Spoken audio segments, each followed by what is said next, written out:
I recently stumbled across a story that I'd like to share with you guys. It's told by Alice Cooper. Alice Cooper said that he was sitting backstage at the Grammys in 1974. And he's hanging out with John Lennon and Bernie Taupin. They're just sitting back and enjoying it and taking it all in. And Brian Wilson is there and kind of walking around. Now, this was a really dark period for Brian Wilson. He wasn't in the best place, and everybody knew he was struggling. So Brian Wilson walks up to Alice Cooper, and he says, "Hey, Alice, will you do me a favor?" He says, "Sure, what?" And he says, "Will you introduce me to John Lennon?" So Alice Cooper starts thinking to himself, how is it possible that these two giants have never met? How have they never crossed paths? They're two of the biggest bands in the world in the 60s, and somehow they've never met. And then he starts thinking, I'm going to be the person who actually introduces John Lennon and Brian Wilson. What an honor that is. So this is Alice Cooper.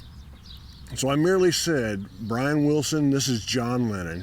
John Lennon, this is Brian Wilson. And Lennon was very cordial and polite, saying things like, "Hello, Brian. I've always wanted to meet you. I've always admired your work. Paul and I consider Pet Sounds one of the greatest albums ever made." And Brian thanked him and walked away, at which point Lennon went right back to his conversation like nothing had happened.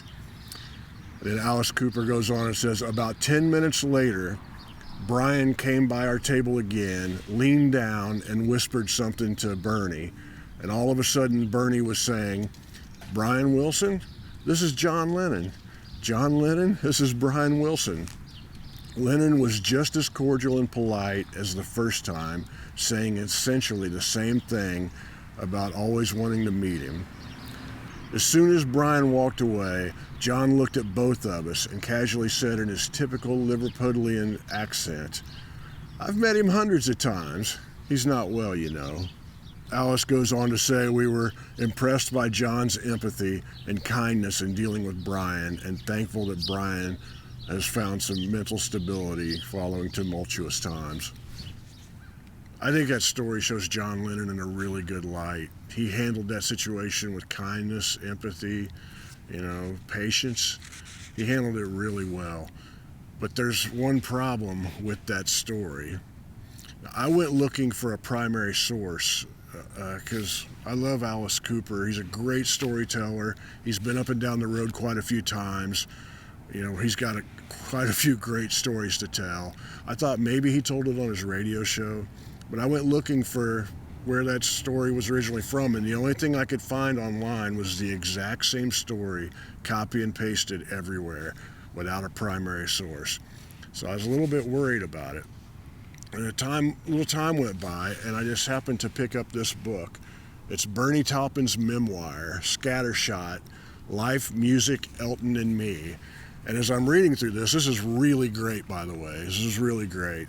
So reading through this, I just happened to come across that story. And he has a little bit of a different take on it, which I will get to in just a minute. But this book is one situation after another with famous people, amazing individuals, where he's just running into them left and right, Bernie Taupin. And really, really entertaining, fun book. There's a chapter called John Lennon's Not So Lost Weekend, where he shares a lot of stories about being around John Lennon. And Bernie Taupin says that he's sitting on a private plane. There's a couch on a private plane. So they're flying somewhere. He's sitting on this couch next to John Lennon. And they're in conversation about something. And John Lennon says to him, "I don't know if you've ever heard it before, but I wrote this song called Across the Universe."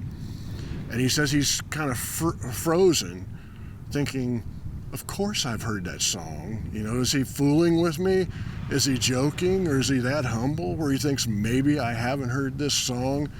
And Bernie Taupin says he completely forgot the context of what they were talking about because of that statement being so crazy, where John Lennon might not know or might think he doesn't know that song.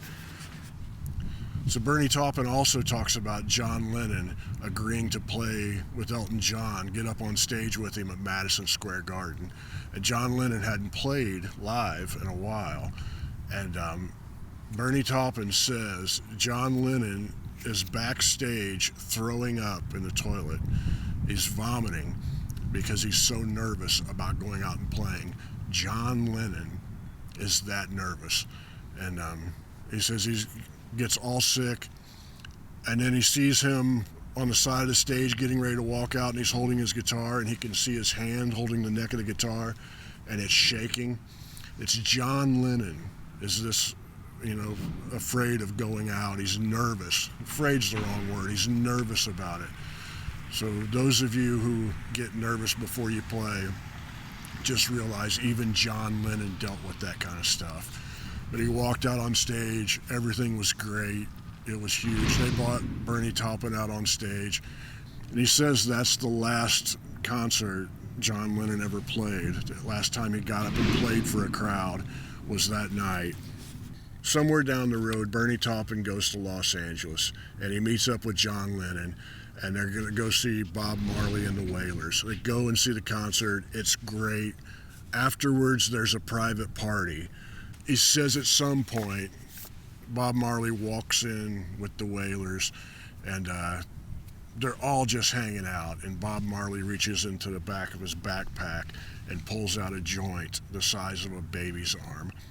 And it was some of the strongest, craziest stuff he's ever witnessed. Go figure, Bob Marley would have the good stuff. So he said the last time that he ever got to hang out with John Lennon was just a few days later when they went to a party at Dean Martin's ex-wife's house. He said Dean Martin was still on good terms with his ex-wife, so it was widely known that he might show up to these parties, and everybody and their brother wanted to hang out with Dean Martin. So these parties would just be a who's who. So this is Bernie Taupin. He says it was all terribly Hollywood, with an array of current celebs and beautiful people relaxing. And as is always the norm at such events, the air of, quote, I belong, and, quote, I don't wish to seem impressed that John Lennon and David Bowie are mingling in my branded space was evident. So he goes on to say the party really wasn't that bad, and once you get past your own cynicism, you can have fun at such events. And this is Bernie Taupin. He says, that is, however, until the somewhat hefty presence of Brian Wilson plopped down beside me and whispered breathlessly into my ear, Bernie, will you introduce me to John Lennon? Okay, I'd met Brian on several occasions, and though we couldn't in any way be regarded as close friends, we were acquainted to the point of nodding acknowledgement and casual conversation.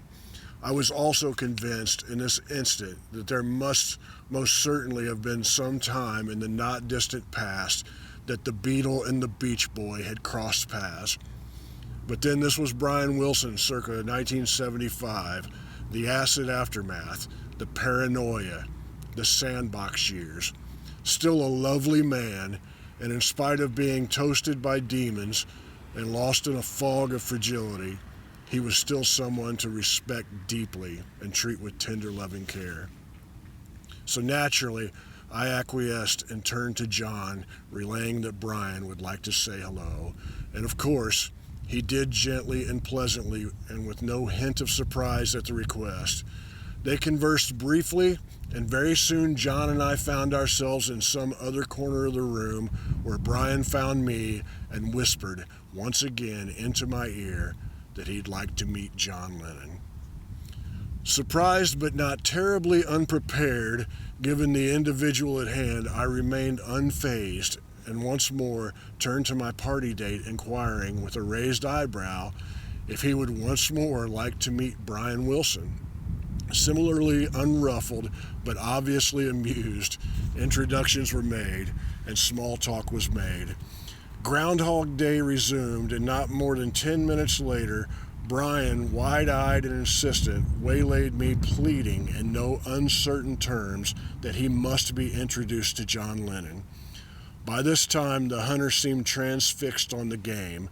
It was as if they had never crossed paths, and that Brian needed the introduction like a junkie needed a fix. It was somewhat unnerving, but still harboring the same belief that the genius that was Brian Wilson was temporarily on vacation. What could I do? He says, 30 years later from the date in question, I sat alone in the studio with an engineer and watched as Brian Wilson stacked a 20-part harmony on our 2010 song, When Love Is Dying, with as little effort as it takes to blow smoke. What did he ask for in return? A really big hamburger. Yes, genius, unquestionably. And then he goes back to the night in L.A., slightly exhausted, but prepared to remain sympathetic. I approached John and ventured somewhat uncomfortably to once more relay Brian's request. Straight-faced and unwavering, John once more turned to engage the clearly overheated Beach Boy. Before long, he was back, and we made a beeline for the door rather than fall into the same trap for the fourth time. What did he want to talk about? I asked. John shook his head. Across the universe. So, sorry about that, I said. John looked at me, smiled, and in that unmistakable Liverpudlian drawl just said, bless him. He's not well, you know. That's Bernie Taupin from his book, Scattershot, Life, Music, Elton and Me. This is really, really good, folks, and you should pick up a copy of it.